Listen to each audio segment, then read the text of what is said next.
এই কি হয়েছে তানজিন, তুমি চলে আসছো? জি। আচ্ছা, বাস ঠিক আছে। এই যে তানজিন নতুন হ্যাবজা সবক নিছে, 30 নম্বর পারা সবক পড়তেছে, অনেক ভালো ছাত্র। হ্যাঁ, অনেক তাড়াতাড়ি করে বাড়িতে সবকিছু নিয়ে চলে আসছে। আজকে থেকে মাদ্রাসায় থাকবে।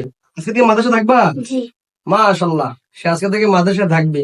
পড়াশোনার অনেক গুরুত্ব, অনেক কিছু কিনছে। এটা কি চাবি? জি। সেই ট্যাঙ্কটা খুলে দেখো কি কি কি আছে দেখি। ট্যাঙ্কটা খোলো।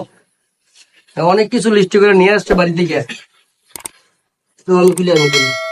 অনেক কিছু নিয়ে আসছে বাড়ি থেকে। এই যে দেখেন কত কিছু নিয়ে আসছে, কত কিছু নিয়ে আসছে দেখছেন? এদিকে আসো দেখাও। এই যে দেখেন কত কিছু, অনেক আনন্দ, মনের মধ্যে অনেক আনন্দ, অনেক আনন্দ। দেখছেন কত কিছু নিয়ে আসছে। এই যে দেখছেন, মানে মনে অনেক আনন্দ, হাফজু সবক নিছে তো, অনেক আনন্দ মনের মধ্যে।